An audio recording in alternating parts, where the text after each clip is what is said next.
ever loved. You know, and when you get down to that, it's stressful. It's stressful. It's stressful because everybody wants something from you. Everybody wants something from you. Everybody is a professional at how much more you ought to be giving them. And when you recognize, as I do, that you are a limited resource, you have to make peace with the fact that you're going to disappoint some people sometimes. Certainly. If you don't make peace with that, you're going to spend the rest of your life living up to everybody's expectations but your own. In the people factor, do you think the quantity of your relationships affects the quality of relationships? I certainly do, and I'm glad, Dad, that we had an opportunity to dive into this, because one of the themes that runs through the length and breadth of the people factor is that there's no neutral relationships.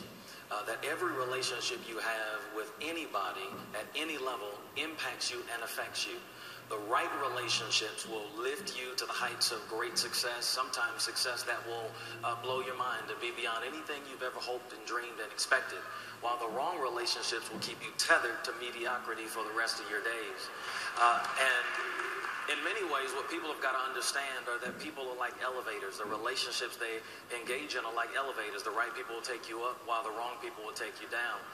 And this is what Proverbs 13 and 20 teaches us, that he who walks with the wise grows wise, but a counsel of fools suffers harm.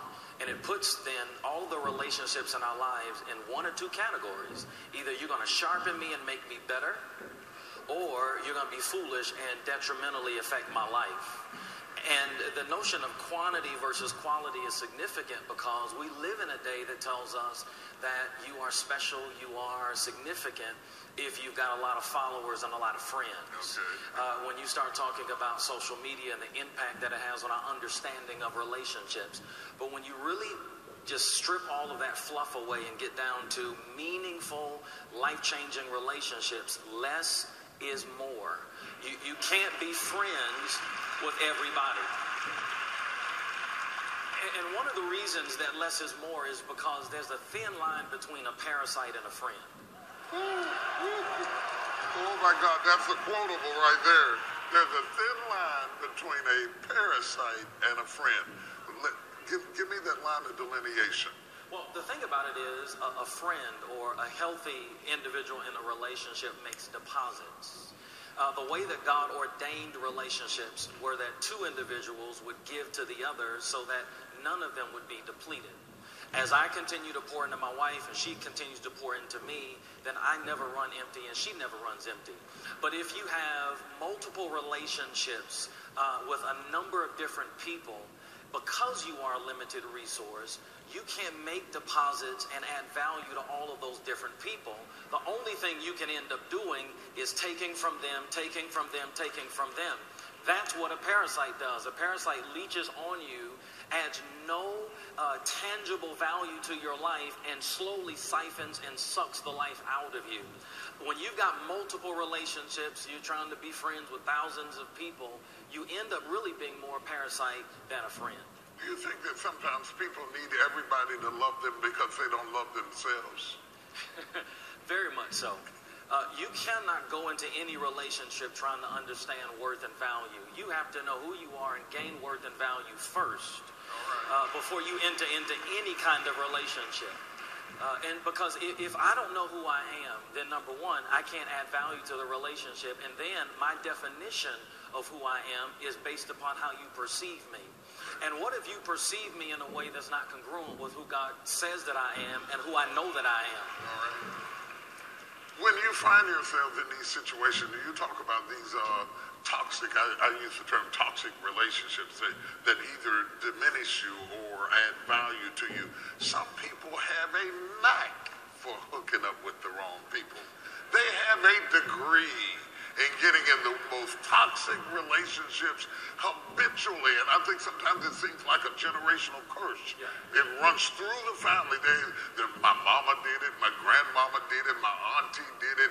Nobody in the family has ever modeled a healthy relationship.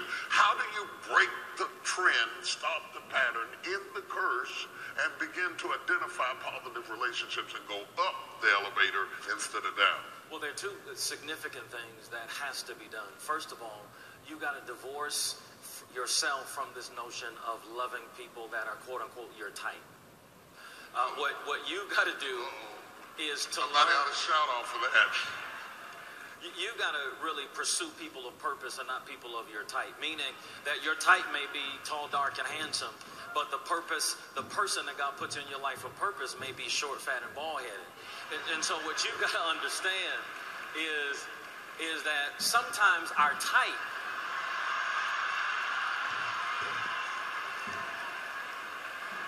it's going to be rough this morning. Sometimes our type is not the best thing that God has for us, because this notion of what your type is sometimes comes out of our past. It comes out of what the world teaches us is beautiful versus not beautiful. And a lot of times it has nothing to do with God's purpose. And so many individuals have really sacrificed their destiny on the altar of what they perceive their type to be. And what you've got to do is to get to your core. Who are you? Yes. Who has God called you to be? Yes.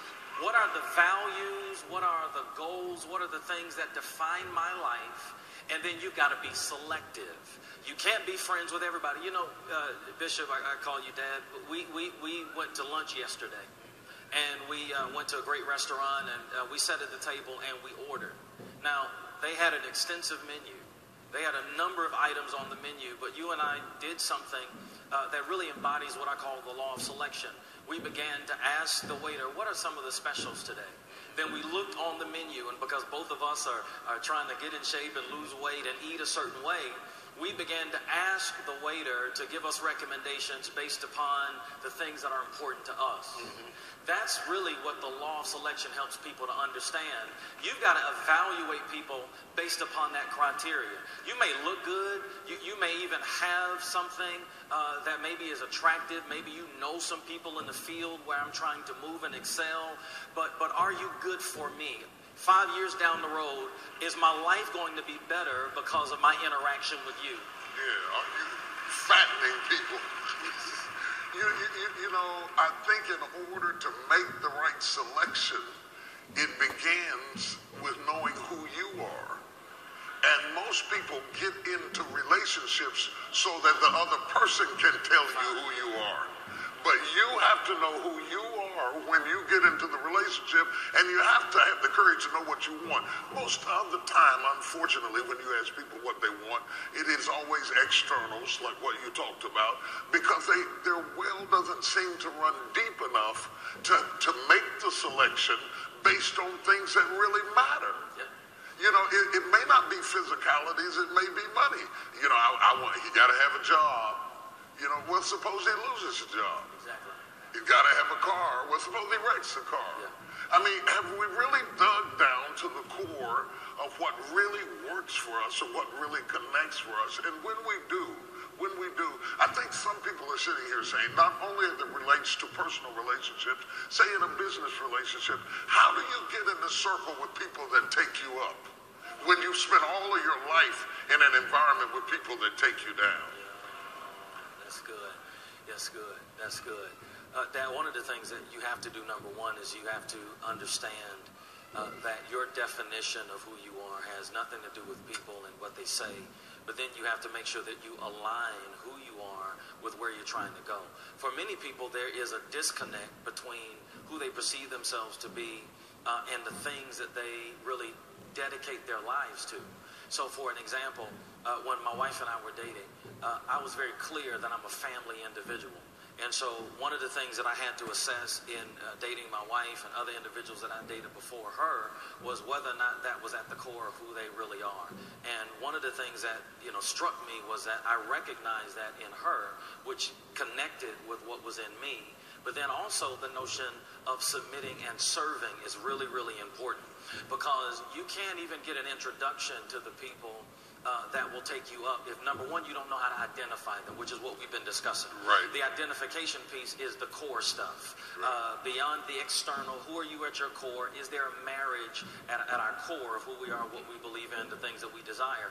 But then I've also got to demonstrate a capacity that I am a good qualified person to have a healthy relationship with. But because individuals who can take you up, they're going to look at you and try to assess whether you are a garbage can or you are a refrigerator. All right. And the thing about it is, the difference between a garbage can and a refrigerator is a good receptacle for things you put on the inside. It's going to preserve it so that when it's time for its use, it's going to be healthy and fresh and beneficial to the individual who wants to use it. A garbage can is just a waste receptacle. You throw trash in there. And so what I've got to do is I've got to demonstrate to individuals who can take my life higher that I am a refrigerator, that I can be trusted, that I am valuable, that if you pour into me, I'm not going to take what you pour into me and share it with everybody else. I'm going to hide some of the secrets that you deposit in me in my heart, that I'm going to manage our time together well. I'm not going to waste your time, that I'm serious about the things that I'm trying to do, because iron sharpens iron. Absolutely. Nobody who's doing anything significant wants to hang around with somebody that's a zero. Anything that you multiply times zero is zero. Right. If you got nothing to work with in the very beginning, why am I going to take time and invest in you? How have you demonstrated that you are worthy of the time that I can pour into you? Because if you're connecting with me for me to take you up, then number one, what I'm doing is going to benefit you. But I don't know if I have time to get into this, because I feel something brewing. Go ahead. But the other thing is, not only do you have to demonstrate that I'm a refrigerator, not a waste receptacle, there has to be agreement, and there has to be this notion of reciprocation. Because if someone who can take my life up is going to invest in me, then at the end of the day, in the back of their mind, on some level, is the question of, well, what's in it for me? How is my relationship with you going to add value to what I'm already doing? And if you can't answer that question, that's one of the things that we often do to disqualify ourselves from getting into those relationships that will help us and not hinder us. You know, I think everybody ought to say amen right there. You know, people approach you based on what's in it for them, and they never consider bringing anything regarding what's in it for you. And they want you to make this huge investment of time, energy, contacts, resources, and influence, all for their betterment. That's good. But then as you expend all of that, and they have nothing to give back in return, and the other thing I think is important, that giving back what this person needs rather than giving back what you want to give. Yes. You know, people have a tendency to give you what they are comfortable with giving you, rather than giving you what you need and what you value as an individual. Yeah, Dad, you are absolutely correct. We all spell sacrifice different. Right. And one of the challenges for many individuals is they're loving and sacrificing on their level, and they never take the time to assess, is that the way that I need to pour back into you? The Bible says husbands are to dwell with their wives according to knowledge, which means that the worst thing you can do is to give someone what you think they need. I'll take it a step further. The worst thing you can do is to give somebody what they used to need. It's interesting, you know.